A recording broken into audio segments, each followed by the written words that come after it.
Hello and welcome to the Stars with Mary Edwards. I'm here with special guest and new friend, Robert Perala. Nice to see you here today with me.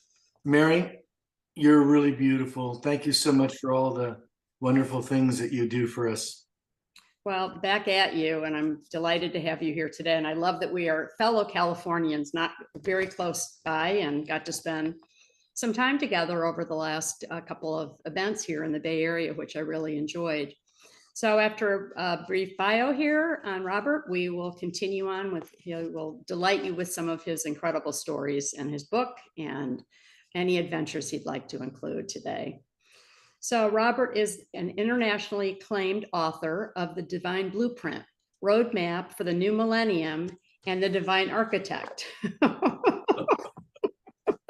The shameless plug. Yes, I love it. Double whammy. The Art of Living and Beyond. His lectures and publications include 25 years of research in metaphysics, spirituality, behavioral science, personal growth, the origin of the soul, earth-based anomalies, extraterrestrial science, and near-death experience research. He's also a humanitarian. His humanitarian relief efforts as Director of Development for the United Nations Association led him to being awarded the prestigious Certificate of Congressional Recognition at Stanford University in 2007 for his support of programs with Adopt a Minefield and UNICEF. He is a graduate of the Robbins Research Institute, led by America's foremost results coach, Tony Robbins. Robert is a sought-after radio and television personality and has been featured on CNN, the A&E channel, Fox Network, and many radio programs, including Coast to Coast AM. He is also, as a Renaissance man, he is an event production, singer-songwriter, and does entertainment. He has produced and performed on almost every kind of show, including lectures, workshops, expos, conferences, music, and film productions. He recently filmed and recorded Whatever Happened to the American Dream for the motion picture documentary soundtrack, Just Sign Here, which depicted the fall of the international banking community and the collapse of the housing and mortgage market. Robert has been a musician all his life, playing piano, rhythm and bass guitar, and formed the bands The Brightest Fire and the Kissing Bandits. Great names. That was a while ago. I know, but it sounds wonderful. That sounds like my whole history. It's great. I love it. Must be in my past life. So he is currently writing the screenplay, The Divine Blueprint, the motion picture with renowned writer Mary Jo Stratsky. So welcome aboard. Thank you for being here. Beautiful to have you here. I've really enjoyed getting to know you a lot more recently. So I don't know where you'd like to start. You could start with your ET contact or wherever you'd like to start. Truthfully, all of us have contact, and that is kind of startling because a lot of people in the media will say, is there extraterrestrial life out there? Do you think so? Then they'll get the microphone, right? And they'll interview the particular person they're talking. Do you believe? And they'll say something like, yes, I believe. I saw something 8 years ago. And you know the rest of the story. Right. How is it possible my opinion could be so widely, conceptually almost so different? When I was a boy, I got the idea that there were other visitors all around us because I was able to see them when I was young. When I was very young, I was able to see apparitions. These are semi-full torso apparitions, semi-etheric. You can kind of see through them. Historically, people would call them ghosts or departed loved ones or what have you. And I was able to see that when I was very young. So when I was in kindergarten and first grade and things like that, the teachers would write notes home to my parents. Well, Robert says he sees people standing behind the teacher, and this disturbs the class. And it did. I said, you must have seen them. And they, no, I don't believe we've ever seen them. I said, you must have seen them. No, I don't believe that there's anything there. Well, I got that. I had that understanding pretty succinct because it happened repeatedly. and at nighttime as well. It's not like they talk to me always directly. In fact, rarely do they address me directly. In fact, some of them I think couldn't see me and walked right past.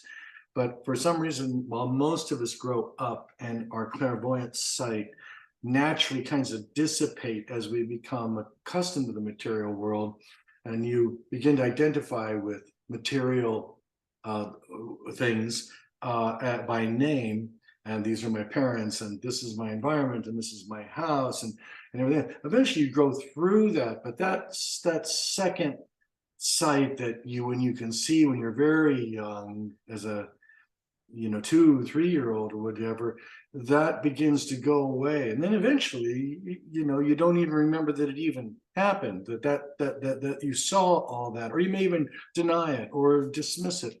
But for some reason, it continued with me well into probably up until I was about 11 years old. And I would see these things. So I was raised in a household, and my mother was very open to all that. So, of course, being somebody that a child who says all these fantastic happenings are going on around us, they would hold meetings at the house with these ladies that came to the house, and they would try everything from levitation, meditation, sort of trying to concentrate their thoughts to poke a hole in the divine intelligence itself, or what have you. And they used to have a reputation around us that said if the furniture was, they were trying levitation, right? They said if the furniture was moving by itself, you were probably at the Perala's house. That's kind of the way it was going, that idea, understanding stayed with me my whole entire life up until now, the year 2023. And I don't see them at all like I used to. I'm not that kind of clairvoyant. We're all clairvoyant to a degree, but I don't carry that sight.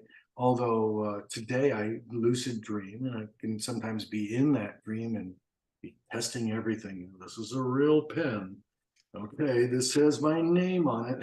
I can't be dreaming, only to be startled by the change in location, which is now my bedroom in the morning in this year, and going, how in the world do they do that? And that's the malleable reality of what we actually all live in. A lot of people will deny, what I just told you, but that's okay.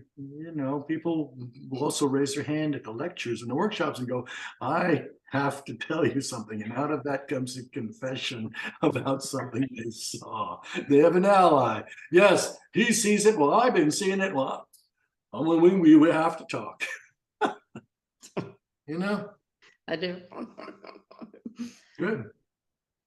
Well, and it's, people just want to share, and we all like to share our stories. I saw my grandmother as a 20-foot angel when she passed. I saw her maid that was my best friend as a little girl. I was up on a craft at age 5 and 6 with my dad. And, I was off planet a couple of weeks ago. So I think it does morph. Things change over time.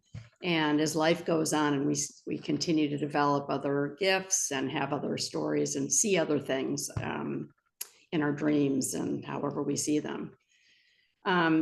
So your mother had it. Did anybody else following back? Did you ever go back further? So was it any of your grandparents, or mostly your mom? Mostly my mom, and it scared the heck out of my dad, And my sister would go, why can't you, what is it all about, Robert? Really, first it was extraterrestrials, and then it was trying to raise the dead. You're scaring the family. Why don't you just be normal? I said, well, what is that?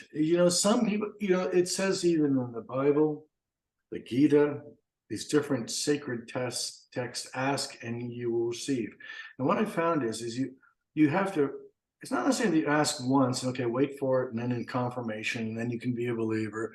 It's kind of a long practice over a long period of time of continually asking, what do you really want to do the next day and the day after? What is it that you want? And I said, I want to merge that material and non-material plane a little bit.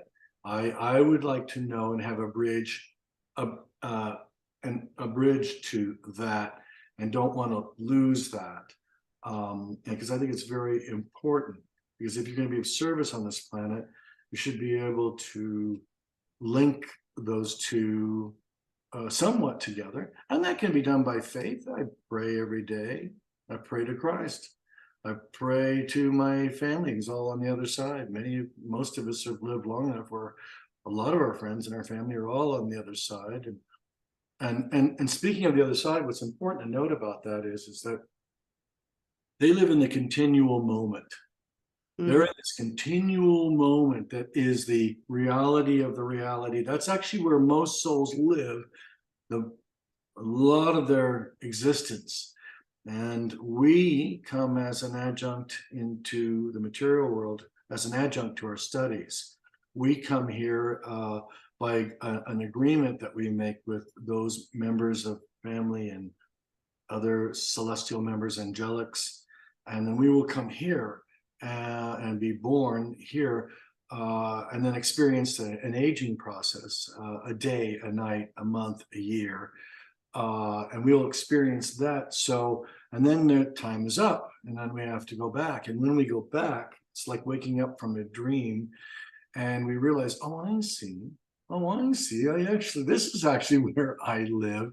When they say you go to your rest, well, that's true, because you don't have the material pain in your body the way you did in the material world. And you also are living in the perpetual moment of eternity, I believe, and you exist there. And so, most souls that transfer over, say like in a near-death experience, they see the other side, like I did in 1997. And most souls don't want to come back. They're like, oh, no, wait a minute. I really like this instead. I know everybody here. I understand this now, and I'm out of my pain, and I'm out of the being at the mercy of the elements, sort of, that you have here. And then they usually will tell you, well, you have to go back because you have much learning to do and serving to do, because that part of that service is to learn how to serve others. Mm-hmm. And sometimes it's just as simple as you're here to help. You're here to help the other souls in what you might know, and that's becoming conscious awake to help them. So really, at the end of all this, well, I want to solve the whole world's problems and all these grand things that we'd like to do. Sometimes it's just down to the most basic thing of, you're just sent here just a simple random acts of kindness daily, of helping the other person, because we're actually a set of dysfunctional souls that are here by agreement to learn lessons in mastery, relationship mastery, physical mastery, emotional mastery, Right. Well, I knew at a young age, first, I knew in the womb that I was not really, I knew there was stuff going on with me. And then when I went off on a craft at age 5, and I did it 3, and I was off planet, I knew the dreams that I had someday would be validated. See, unlike you, my parents never spoke to me about anything. I haven't talked to my father, who also was clairvoyant, was part of the military and part of NASA and part of the government with his great-grandfather's aeronautical aerospace company that started out in the 1890s in Chicago. And obviously NASA, and they weren't doing that kind of work until in the early 50s. But I grew up with, my dad was on the craft with me at age 5. I remember it like we're sitting and talking to you here. And I went, what the heck is that? And I asked him and my mom about it all through for dozens and dozens of times through my teens. And they would sort of smile and say, you have a great imagination, Mary, you're really creative like everybody else in our family. And they would just dismiss it. So I was lied to basically until about 6 months ago, when I knew that I've been supported by my galactic family, the Pleiadians, Arcturians, for a long time. I knew all my dreams of zooming around out in the cosmos under the pyramid since I was a little girl. I thought I was crazy most of my life, but until I talked to my dad 6 months ago, who passed about 8 years ago. I said, Dad, is that really you? Where did we live? I asked him a lot of questions. He's right here, but he's passed about 8 years ago. And so throughout my whole life, of having these experiences, seeing my grandmother, knowing I was different, being sort of a hermit, lost time. I don't remember 40 or 50% of my childhood. I knew I saw Men in Black in our house. I knew we were, I knew a lot of different things, but nobody ever talked to me because they weren't allowed to, because my father had this huge aeronautical aerospace company, and they were doing reentry systems in the 50s and 60s and 70s up to this. They sold the company in the 90s, but he was sworn to secrecy working, and so was his father. And Dad was the only one of three boys that got the wiring that he got from his father and grandfather that goes back evidently like 94 generations, because I've been really researching it a lot in the last few years, and really on and off my whole life, of why am I so weird? Why do I not feel like I belong here? All those same questions a lot of us have. And why have I moved so many times? And why am I obsessed with art and design and architecture, which I went to school for all of those, because I always wanted to create whole environments. My mom's dad was an architect, so I grew up, and my dad and his father went to Choate, Princeton, Northwestern to be rocket scientists. So did his brothers. Dad was there with Einstein in the 40s, went before the World War II started, and he became a lieutenant in the Navy. And Oppenheimer, blah, blah, blah, worked on the Manhattan Project over the decades. The movie's coming too. But unbelievable. I had never been acknowledged with all of it. And on Mom's deathbed here, a couple blocks from here in Pacific Heights in San Francisco, I said, Mom, are you going to tell me now you're 98? This has been 100 years. And it's been 70 years for me of nobody talking to me. And I said, would you just please tell me, why am I completely nutso, or were these things real? And she went like this and then passed. And my father, so 6 months ago, I asked Dad through my guides and stuff. And I said, Dad, I'm so mad at you. Would you please talk to me? And he said, Mary, I'm so sorry. I was sworn to secrecy by the US government. I was in the Navy. I was sworn to secrecy my whole life. Yes. And I said, well, I've been mad at you for my whole life, and now I'm finally getting it. What the heck? And he said, well, you were the only of the three girls that got my wiring, my psychism, my hard work, my love of vastness of the possibilities. You got it like I did. And I wasn't allowed to talk to you or the brothers, really, or my father. He has hybrid children. We've now had about 30 conversations about all the things that he'd been off planet his whole life. He took me off. Why he went with me is his father took him, his grandfather took him. So anyway, we go back about, to basically Jesus' time of them, the Pleiades and Arcturians and different beings, Sirians, guiding our family and me. I always felt loved and supported. My whole childhood was not remembering anything but saying everybody's looking at me. I knew that I was being watched. I know somebody's right here now, but I like it now. But anyway, so I went through 70 years of my life being mad at my parents for not telling me the truth. And my sisters didn't get it. I'd tell them about these stories. Anyway, so we had different backgrounds with that. And I've been going off planet up till a couple of weeks ago, working on subhuman habitats that they have been training me and guiding me and nurturing me with since I was really 5 years old. So, and that's weird to talk about, what I talked about last. People have a hard time with that too. People really have a hard time with that, but I see it, I get it, I know it. But anyway, so we all have our stories, and people can either believe it or they don't. And that's why I'm finally coming out now and just saying it, because I believe it, and I want to help other people who, like me, went through that and were denied any conversation. And why I did the book with, asked Barbara Lamb to do the book with me, to help other children, whether they're young or old, to be able to discuss these through a book, maybe positive experiences like I've had, with others who have had contact and never were validated by anyone in their family. And I have been by my galactic family forever, but I've still lived in really mostly hybridization for a long, hybridization, not hybridization. But anyway, I did interiors all over the world for the last 50 years. I've taught on and off planet. I've taught here on Earth. I taught at the Academy of Art College. I've taught children. I've taught off planet a lot. I'm here to serve, and I've always known that I was. I've worked with homeless and vets. I've always been involved in the community. Never cared about money. I grew up with a lot of it, and I'd never fit in that family either. Yeah, it was fun traveling the world. But all I wanted to do was help people feel safe and comfortable in their homes. So when I worked at NASA for many years doing International Space Station. I wanted to create a safe, de-stressful habitat for the astronauts. So anyway, and then my daughter worked at NASA, so that's 5 generations of our family anyway.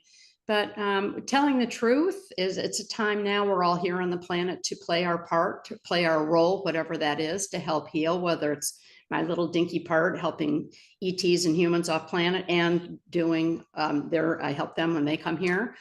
I'm just here to serve. And I was in programs that I'm glad I can't remember. I've been through a lot of stuff and electric shock and some ritual stuff and my lab stuff a long time ago. And I just don't choose to go there. I mean, Yeah. I want to talk about the positive. We are here to help heal ourselves and everyone else along with it, to raise the consciousness and unify as much as we can before we destroy our planet, and allow our children and grandchildren to have a more conscious communication and knowledge of all this beautiful love and support that we've been getting for a long time. So anyway, that's, I don't know if you knew that about me, but that's my little story. But that's why it's so important, and that's why we're sitting here now, because I want to hear other people's stories. And every time we speak, somebody else might go, oh yeah, thank you for sharing. I'm not crazy, or I've been through that. And I have hundreds of hybrid children. I thought I was pregnant my whole life. I didn't understand how I could be because I hadn't done anything till college. But I have hundreds and hundreds and hundreds because of my DNA. You have good DNA. I have my own DNA, but I know I've been partly watched because of my own particular DNA, as we all are. We are here to serve and help, and that's what I've done forever, and I won't change. During COVID, all my interior projects shut down, and now I've just dived into this totally to be able to help others or support others in their stories. And if they believe me, great. If they don't, that's fine too. I don't really care anymore, but I want to speak out and help others to speak out and give them an avenue to be able to speak out, as we know there are many now. But it's an exciting time. Things are changing. Everything's sort of crashing and burning and shifting right now. We're giving up, all the old systems, from religion to politics, are crashing and burning, so we can reinvent these new in the age of Aquarius and this beautiful new time that we've been waiting for. The 60s were the beginning. We know some of the pathways along the way that have given us glimpses to the rebellion and the evolution and the revolution in this new era that was about to come, that we're in now. So we rise, we help, we soar, we try to be the best we can to support others in their journey. Yeah, that's what it's all about. Not everybody understands what's happening to them, because there's an overall thing that is kind of invisible, and people are trying to tap into it, and it's called by many names. Some people will call it the ascension, is very popular. The earth is ascending.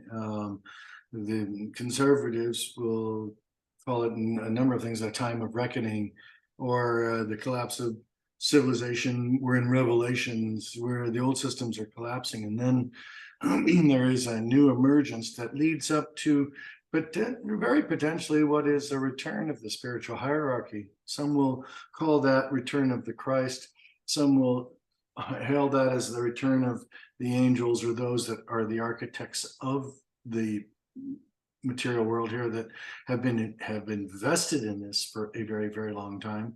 It even says in things like the lost books of Job, you are descendants, lost books of Job, which is not included in the standard version or the King James version, but it was curious to me how it said, you are descendants of the house of Pleiades and the house of Sirius, or you're on the house of the seven sisters, which is that area in space of like Thageta, Maya, Era, Electra, Alcyon, Merope, this area of seven central suns, which actually that's my family. That's where I come from. And mankind, I think, comes out of this area and is seated. It's not necessarily a singular pathway as much as it is a joined conglomerate agreement. They're very vested in this experience. They want to see that this platform is not lost. Of course, if you talk like this, are you supposed to be the ambassador or the representative? No, this is shared. This is an idea that's shared by many, many, many scholars that are far more academic, than I am when it comes to trying to understand the paradigm shift, the great paradigm change, the prophecies certainly that have been foretold for thousands of years, and it remains to be seen how this all plays it out, because we're in it moment by moment, rather than giving it us. There's no real complete preview. Like, here's the preview to the movie of Earth, your experience, and here they are on planet Earth, and look, they're all looking up, and here they come, and there's no real, there's sort of this, okay, the Gita says this, and singular sections of the Bible will say this, mystics, shamans, the renunciants, the rishis, will say this, and we're kind of thrown in the midst of this soup going, well, does anyone have a copyright on the blueprint itself? Even when we released Divine Blueprint, right, it was a very heady title, and I was going along with this with Tony Stubbs, who helped me write the book, because he was a scholar and an academic, and I was writing my first book, and I hired him. And so he loved my ideas. He loved my storytelling, and I was doing lectures, and people were just coming to these lectures. I had no book at all. Crazy. Robert Perala does a lecture. I'm dying to hear this myself. But then when we started loosely kind of saying that there was sort of a divine blueprint that has been written about, talked about, or trying to enunciate for years, we came out with the book way back in end of 1998, right? I'm 67 right now, and I was younger then, and it just ended up on every Barnes and Noble and Borders in the country, because there wasn't the internet that was giving all the milk away for free then, right? And it was face out in Barnes and Noble and Borders, and I just was dumbstruck, because I really thought, we would do pretty good with this book, but I didn't expect 2 blanket orders for the main 2 chains that people will go buy their books from, right? So what was it like then? That must have been like a tsunami. Where were you? What was the first bookstore you saw it in? And where were you? I mean, I just want to hear. I saw it. I was living in Campbell, Northern California. I saw it at East West Bookstore in Mountain View, and they had booked a lecture for me, but I knew it was. Then I did see it in Borders, and mostly Barnes and Noble, I think, was the main chain that was in this area. And Tony took the point of a very British, and very scholarly, and self-assurance and confidence like you've not seen before. And he was like, well, I always knew it was going to be a hit.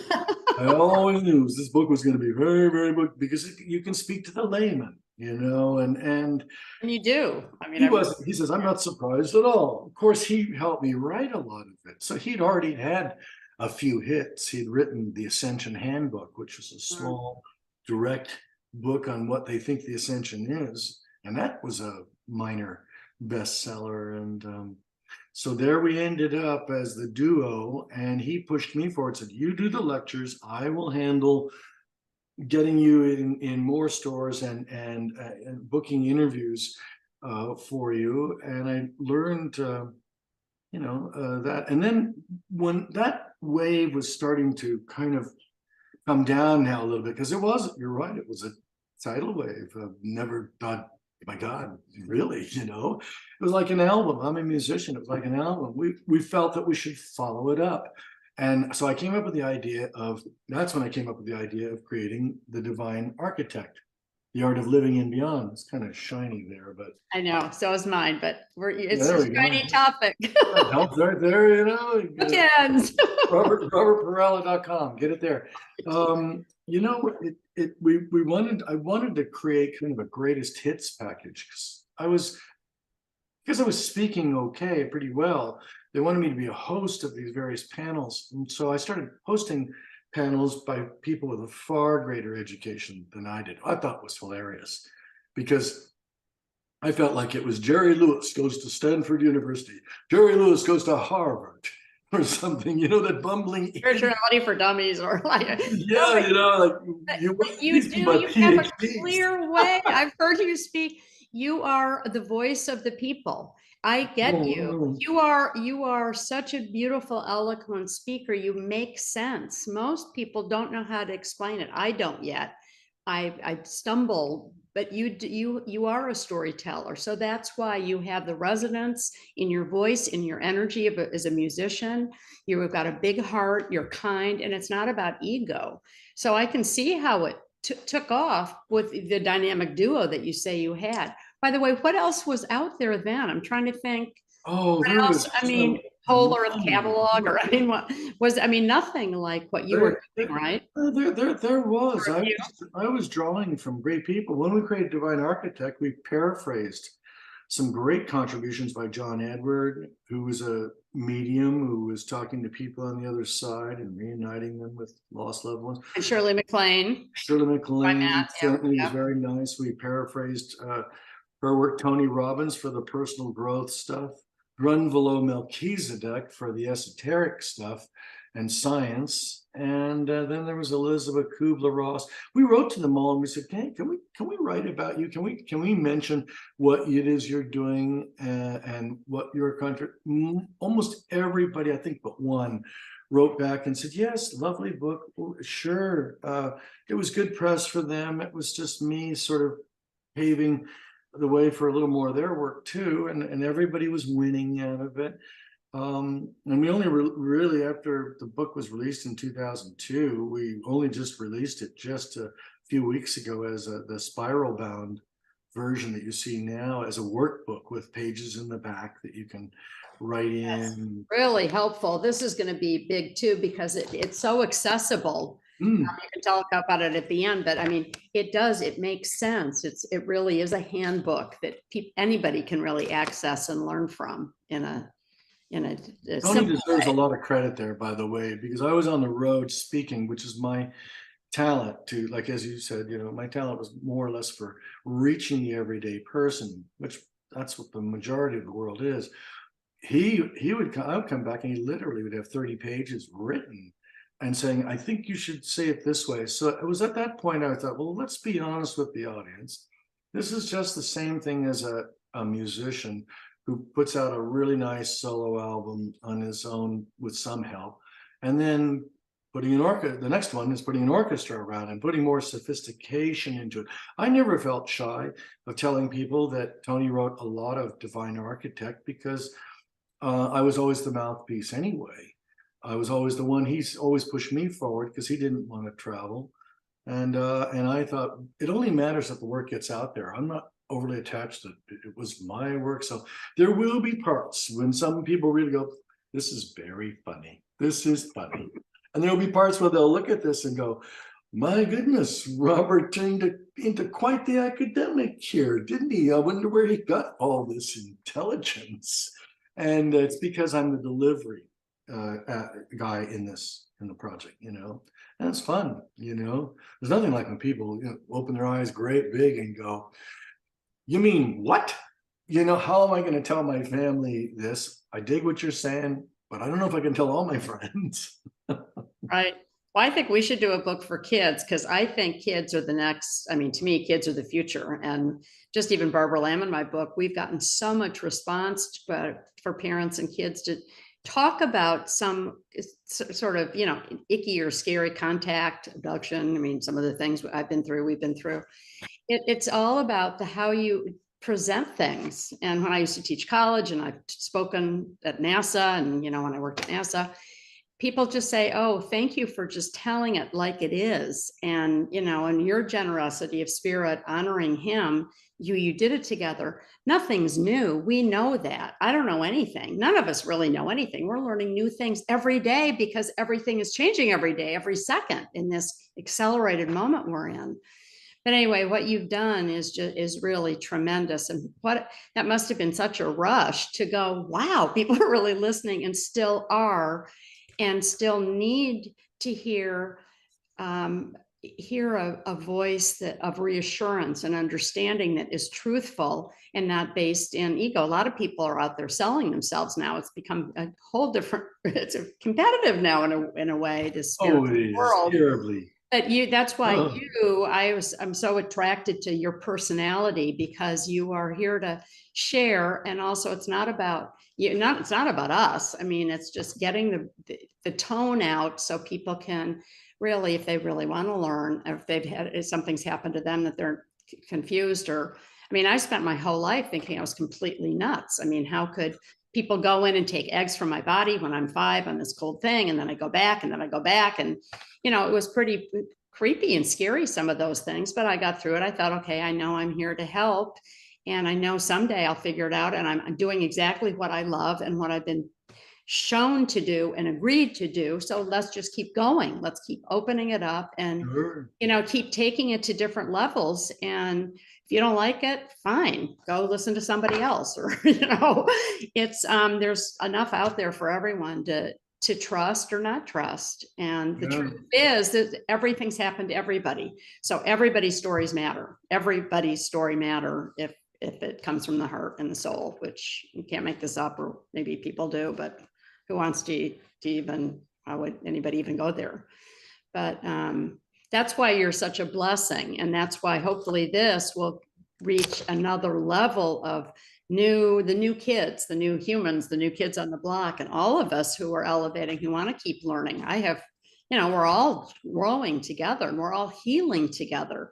My dad said a couple of weeks ago, he said, Mary, this healing stuff, I lived through World War II. He said, none of this is new. It's all about healing, and it's all about how you present yourself and all the authentic part. He said, I was told to keep my trap shut, and I did. And I said, I'm so proud of you that you did, even though I was mad at you for 72 years. I mean, he said, I had to. Duty, honor, country. And more people believed in themselves and what they were doing, and just put the ego and the money and all that, and just trust what the restrictions. We live in a blueprint. I mean, I'm an architect. I've been living in blueprints my whole life, and would go through with my psychology and curiosity of religion and all the few things that I knew about, to create happier, healthier environments for people, from NASA to Madison Square Garden to Faneuil Hall, big projects in China, 30,000 acre projects. And I'd always just say, we're just here to create a sense of place for people and culture and everyone, to create more beauty and a center for people to come and learn in, whatever it is, whether it's retail or hotel. I worked on a lot of hospitals. Get it all here. It's all the same thing. Yeah. It's all the same thing. It's love. And we know that. And that's the new term right now. It's the oneness and the unity that we've all been living and working towards our whole lives, in all different ways. And that's why it's a delight to meet you, and more people that are really here to just spread the love and spread the truth of how we can all rise. You speak so eloquently. Does our audience, do they see you? Are you on a split screen? Do they see you, our audience? I've never looked at me. I don't want to see me on. Why not? This looks great. They do. Sometimes it's split screen. If they have a presentation, I'm off. I just really wanted to have a platform. And when Conscious Awakening Network asked me to be on it 6 months ago, they said, you just do 3 or 4 interviews a month. And I've done more than anybody. I've done, I think, 50. I think you're my 51st, because when I used to model a long time ago and used to do commercials a long time ago, all I've ever wanted to do, and when I worked at NASA, it was the astronauts and people would come up to me at Johnson and out at Moffett Field, near where Campbell, where you grew up. I was down at Moffett Field all those years working on the interiors of the International Space Station, and suggested to Dr. Von Clearwater, who hired me, I said, we've got to do a full-size mock-up, because my dad keeps saying, why the hell did they hire you? And I said, well, Dad, monkeys went up and the dogs went up and they all died. I said, I talked them into spending $100,000 way back then, 25 years ago, to build a full-size mock-up down at Johnson Space Center. So after the couple of years we worked up here out of Moffett, build a team, incredible team, earth ground orientation. How do we create a more habitable, productive space? And of course, I'm Miss Sensory from the art, and I got a BFA, and I got an interior design degree, and that was it. My second year architecture school here, but when NASA hired me, it was like, oh great, I knew I wasn't going to be good at a lot of those engineering things like my dad did at Princeton in electrical engineering. I knew I wasn't, I didn't have the mindset for that, but I do aesthetics, and that's why the ET invite me to asteroids off planet, and have been since 10 years old. They've been taking me to Mars and Jupiter and all over, and I've been helping in these create with ET. They call me the master marrier, the scientist, or the designer, and we're helping create, spaces like they've watched me do here on Earth. I've been doing for a long time off planet, that some people think, it's BS, but as I said, I don't care, because like you, we have big hearts, and we want to spread the love and the joy and do it in a way that's kind and accepting, not negative and scary and, travel channel. They flew me down there. Yeah, it's just, I don't do negative. I never have. And I've been through stuff like we all have, but no way. So anyway, thank you for that. And I've been talking a lot on this, which I wasn't planning on. But this is the kind of stories and kind of like your energy, the beautiful, multidimensional, multifaceted men and women who are here really to just help shift and spread the word, in every little way we can. And it's got to be, and that's why I'm enjoying doing this. And yeah, I do. I love it because it's a platform for me to actually share my story too, that I'm just coming out of the closet, the ET closet with, I say. And because it's the time I grew up with, the nighttime dinner conversations every night with my dad talking about the Russians and and my mom and my sisters were down at the other end of the table. And I said, when's the next launch? And when's this? And what do you mean you were at White Sands? Where have you been for 3 months? Or what were you doing at Johnson Space Center? Or, and he'd just say, just working. That's all I got my whole life. And now I know that he went to, with Werner von Braun to Area 51 and talked materials, 2-inch long materials, that he's seen a couple of dead ETs and was working with the materials forever. And that he had this massive company that was, one of his 10 companies was right next to Wright-Patterson since 1952 in Ohio. I never heard of any of those. And then my mom's dad was the architect who did propellers and wood and stuff for World War I and World War II. So there was a lot of huge government, NASA products and stuff for my whole life. And only now do I feel at peace myself, because I knew all those ambassadors or president, people we met everywhere we traveled all over the world. I'm going, there's something else going on here. So now I've told my kids in their 30s the truth. I said, you can take it or leave it. And Lizzie, my daughter who works at Salesforce, said, Mom, a little too woo-woo for me. But I said, I'm going to keep telling you the truth every day. I was a single parent since you were 7 and 8 years old. And I said, I will tell you the truth every day. You can say yes or no and tune it out. But this is our background. If I leave tomorrow, the planet, and I go to, we never leave, go to the next stage, you will know the truth of what I've been through. And it's been a blast. And I wouldn't have traded a minute. As my dad says to me now 30 times over the last 6 months, he said, I wouldn't have traded one thing except that you, Mary, were the only one. Betty, his mom, his wife of 50 years, and my sisters didn't care about it. But I was the one that was on the phone with the launches, 50s, 60s, 70s, 80s. I mean, I was the son he never had. And I was thrilled that I sailed with him. I did everything with him when he was around, but he was on a mission himself to help elevate American business and stuff with President Truman, 4-point program, all the things that they were doing that was massive that I didn't know anything about. But I'd love to have met him. Well, like anything aircraft, you know what I mean? And yeah. It's kind of, I was raised with that. I really love the whole idea of flight and everything. I know that this summer will be very controversial in the sense that art imitates, I believe very strongly that art imitates life. And yes. You can tell, like, the world will be in a dilemma and there will be a movie about it. Right. It was imitated. It was like, how do they do that? How do they get these two at the same kind of time? And so because everything's past, present, and future. We know that now, right? We know that. I mean, I think we know that. Yeah. You see this posturing that's going on with the Russians, and this posturing that's going on with threatening saber rattling over a nuclear device, which is bringing everyone to attention. Another way to warn the Western world that that they want the Ukraine. However people see that, they want the industry of what that country is, the mineral rights, all of the sources and everything. And at the same time, this summer, Christopher Nolan comes out with this film called Oppenheimer, about the life of Robert. I know. I mean, Dad worked with them. Yep. Based on the film, or rather based on the book American Prometheus. Right. This is a cast of a who's who, including Emily Blunt and Cillian Murphy, Robert Downey Jr.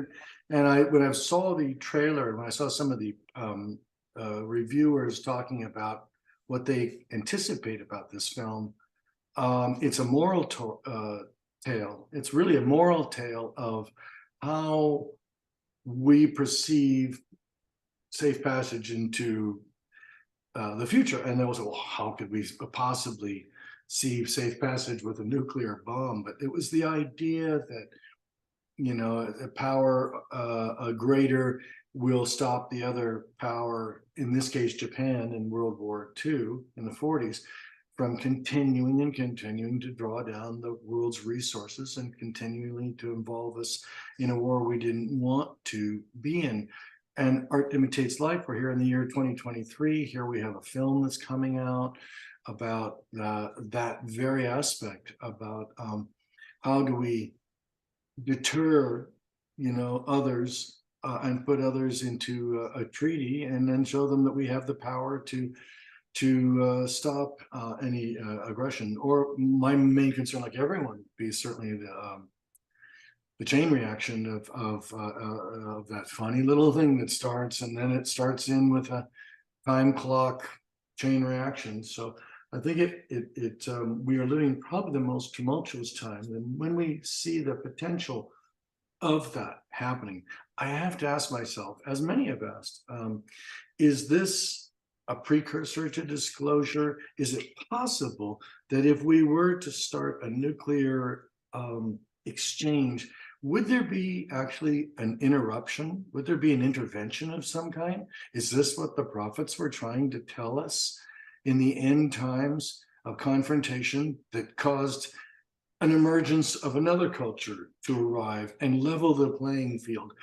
You saw this video that's going on this last 2 weeks only, the aerial view of the army base, and you see this sphere coming through the shot, and you see this played out more and more, but certainly in only the last 2 weeks, and wondering what are these spheres that are dropping down into the lower atmosphere, the troposphere and the ionosphere? What are these spheres that keep dropping down in here, seem to exhibit non-aggressive ballistic trajectory? They're non-aggressive targets. They don't appear to be aggressive at all. Certainly the pilots are saying, I don't know what this is, but it's definitely outmaneuvering us. We just can report on this, and the Defense Department and certainly the Pentagon don't want to quite. They're trying to look for that gentle way of how do we, acknowledge this, because the public is looking at YouTubes every day, and we don't look like we're with the program if we don't make some kind of official announcement that we have this under control. So they do this dance around it. The UAP, right? This term that Hillary Clinton put together, unidentified aerial phenomena. Well, it's a UFO. Of course it is. And they're not going to come and fix it for us. They're always dropping in, as they did through wars, as they do. They go to military bases and whatever you call it, deactivate stuff. They are just letting us know they are watching and they are supporting us. The craft are all up there, hovering, waiting for us to, keep moving in the right direction. We are supported. They just can't come in and swoop in and help us. It's the drip, drip, drip of disclosure. The thing is, we are the disclosure. Yeah, I don't know why people even wait for any more disclosure. Yes, we will keep getting a little bit more and more, but the resources, as Dad said, it was just the same when he went back to Area 51 6 or 7 more times in 51, 52, 56, 57, 58. It was always about the resources. It is off planet now. It's the next West. We've done, it's the next place for money and greed and power. I mean, we know that, and I mean, it's no surprise. It's the new West. And so anyway, I think we'll just keep waiting for a little more drip, drip, drip, and we will keep talking to everyone we can and just calm people down and go, this is going to be solved. We will wake up. We will try to help solve some of the problems. And after this 26,000 year shift, we are going into a different era, and it will take a while to get there. But we got to get people out in of the meantime, fear. there's this other phenomenon that needs to be mentioned here. If I can throw this at you. And that is for years and years and years, there has been what I believe an integration process that's been going on. And this isn't necessarily little green men from outer space as much as it is spirits of certain kind that envelop and come into a human, occupy the field to a degree. And actually the person that's living here may agree to this. We call them walk-ins, people that come in, that exemplify incredible ability. I study human anomalies. Certainly in the early book, Divine Blueprint, I hope I can show this. That shows up. You see, you see this kind of thing that's happening. Now, these kind of hieroglyphs and writings and equations have been coming to people for years and years and years. And you have to ask yourself, when you see this kind of thing, you have to ask yourself, where is this coming from? Well, What kind of detail is this? What is going on here? They're coming from far, far away. All over, they're coming as art has been depicted on cave walls till today, on craft like those. It's communication. Until we wake up and can understand some of this, they're here to help us. Just like humans, there are a small percentage of terrible humans as there are terrible ETs. I'm a believer that we're going to keep getting more information. We are being protected. I really think they're watching. Whoever they are, coming from everywhere I've been. They can transcend the incredible distance it would take to even get here. We certainly are at the mercy of the idea that they better come with love, because they could get here in the first place. Well, they do. And if we keep questioning it, they come with love, like most humans. And I don't know anything, but I hear that from when I'm, all the time. Mary, just keep, I trust. We have to trust, unless we keep getting out of the whole fear thing. And they're coming with love. Almost beings are here.